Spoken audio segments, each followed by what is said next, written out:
Hello दोस्तों, मैं आराधना कुमारी आज आप लोगों के लिए बाल्यावस्था में मानसिक विकास लेकर आई हूँ। मानसिक अथवा बौद्धिक विकास से तात्पर्य बालक की उन सभी मानसिक योग्यताओं और क्षमताओं में वृद्धि और विकास से है जिसके परिणाम स्वरूप वह अपने निरंतर बदलते हुए वातावरण में ठीक प्रकार से समायोजन करता है और बड़ी बड़ी कठिन तथा उलझनपूर्ण समस्याओं को सुलझाने में अपनी मानसिक शक्तियों को पूरी तरह समर्थ पाता है। वास्तव में संवेदना, प्रत्यक्षीकरण, कल्पना, स्मरण शक्ति, तर्क शक्ति, विचार शक्ति, निरीक्षण, परीक्षण और समानीकरण शक्ति, बुद्धि और भाषा संबंधी योग्यता, समस्या समाधान योग्यता और निर्णय लेने की शक्ति आदि सभी प्रकार की मानसिक और बौद्धिक शक्तियों, योग्यताएं और क्षमताएं हमारी मानसिक वृद्धि और विकास की प्रक्रिया द्वारा ही नियंत्रित होती है। ये सभी मानसिक शक्तियां अथवा योग्यताएं एक दूसरे से बहुत संबंधित हैं। इसमें से किसी का अपने आप में अकेले होने किसी दूसरे को प्रभावित किए हुए विकसित होना संभव नहीं है। इसीलिए जब भी किसी स्तर पर किसी बालक के मानसिक विकास की बात करते हैं तो उस समय हमारा तात्पर्य इन सभी योग्यताओं, क्षमताओं और शक्तियों के समन्वित विकास से होता है। जेम्स ड्रेवर के अनुसार, जेम्स ड्रेवर ने कहा है, व्यक्ति के जन्म से परिपक्वता तक की मानसिक क्षमताओं एवं मानसिक कार्यों के उत्तरोत्तर प्रकटन एवं संगठन की प्रक्रिया को मानसिक विकास कहा जाता है। रेबर के अनुसार, रेबर ने कहा है, मानसिक विकास का तात्पर्य संज्ञानात्मक विकास के उन सभी प्रणाली परिवर्तनों से है जो समय बीतने के साथ व्यक्ति में घटित होते हैं। मानसिक विकास की प्रमुख विशेषताएं। मानसिक विकास की प्रमुख विशेषताओं को निम्नवत प्रस्तुत किया जा सकता है। पहला, मानसिक विकास कई अवस्थाओं से होकर गुजरती है। मानसिक विकास कई अवस्थाओं से होकर गुजरता है। मनोवैज्ञानिक ने इन अवस्थाओं को मुख्यतया 3 भागों में बांटा है। पहला, सहज प्रक्रिया अवस्था। दूसरा, ऐच्छिक क्रियाओं की अवस्था। तीसरा, उद्देश्यपूर्ण क्रियाओं की अवस्था। आयु की दृष्टि से मानसिक विकास को निम्नलिखित अवस्थाओं में विभाजित किया गया है। पहला, शिशुआवस्था, दूसरा बाल्यावस्था और तीसरा किशोरावस्था। दूसरा, मानसिक विकास सरल से जटिल के नियमानुसार होता है। मानसिक विकास की दूसरी प्रमुख विशेषता यह है कि मानसिक विकास की प्रक्रिया सरल से जटिल की ओर बढ़ती है। इसके अनुसार संवेदन पहले होता है, बाद में प्रत्यक्षण और तदुपरांत निरीक्षण। तीसरा, मानसिक विकास विभिन्नता के सिद्धांत पर आधारित होता है। प्रत्येक व्यक्ति की मानसिक क्षमता और रुचियां भिन्न भिन्न होती हैं, अतएव मानसिक विकास का स्वरूप और गति दिशा भी भिन्न भिन्न होती है। जैसे कि क्रो ने कहा है, मानसिक अभिवृद्धि तथा विकास सभी व्यक्तियों में एक समान प्रतिदर्श का अनुभव नहीं करता है। उदाहरणार्थ, कोई बालक किसी प्रकरण को जल्दी समझ जाता है तो कोई अन्य बालक देरी में ग्रहण करता है। कोई बालक देर तक याद रखता है तो कोई जल्दी भूल जाता है। चौथा, मानसिक विकास आनुवंशिकता तथा वातावरण द्वारा प्रभावित होता है।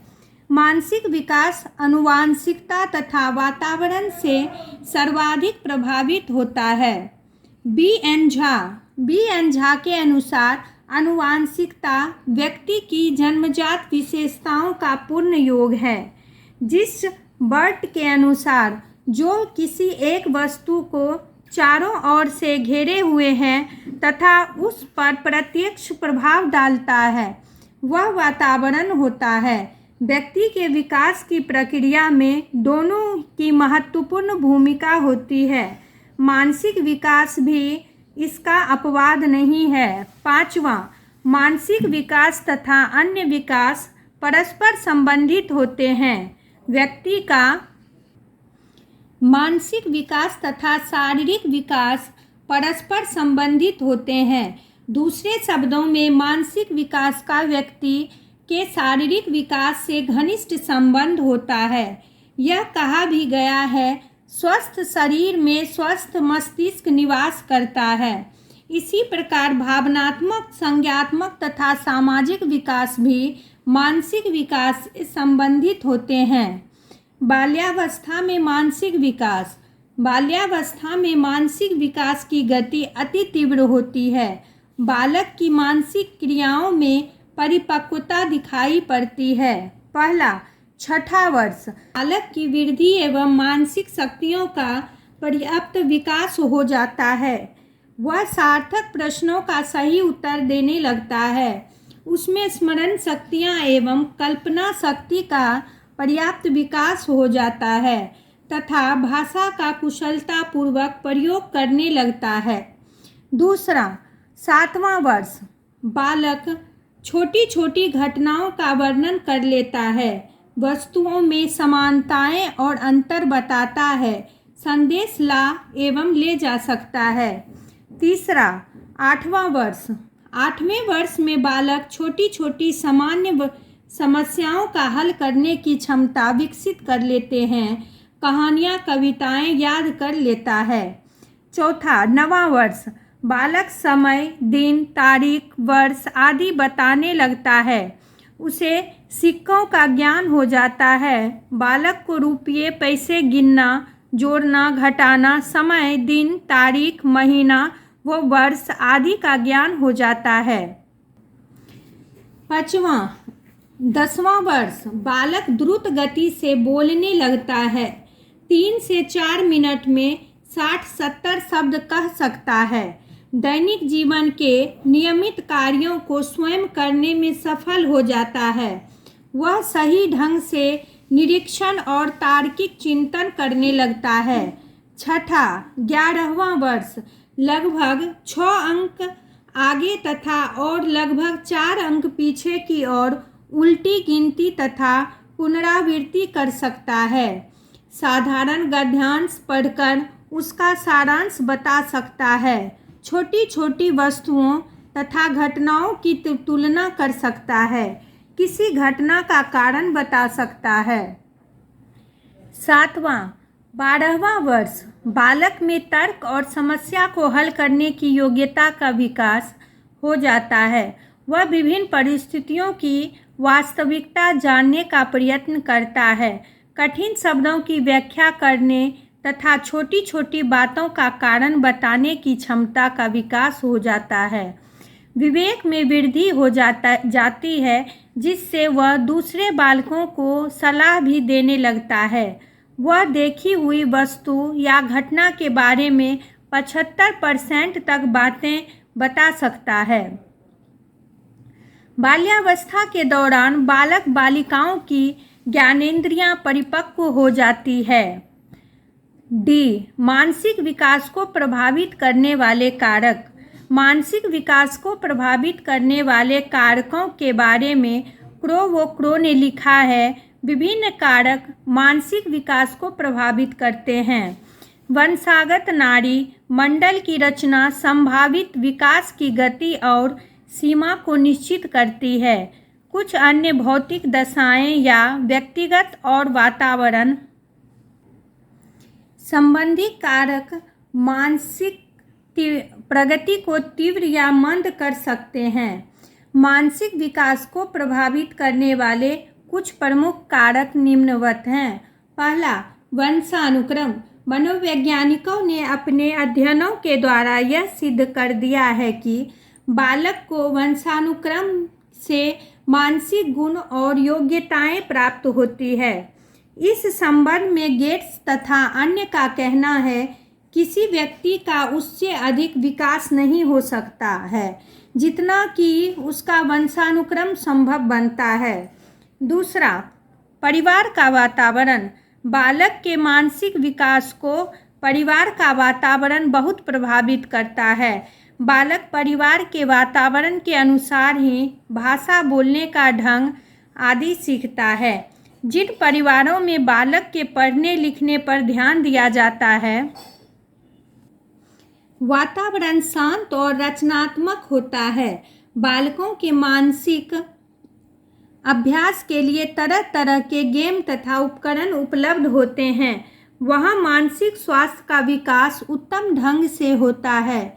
जिन परिवारों के सदस्य आपस में सौहार्द से नहीं रहते, एक दूसरे के लिए अश्लील शब्दों का प्रयोग करते हैं, वहाँ बालक का मानसिक विकास वांछित दिशा में नहीं होता।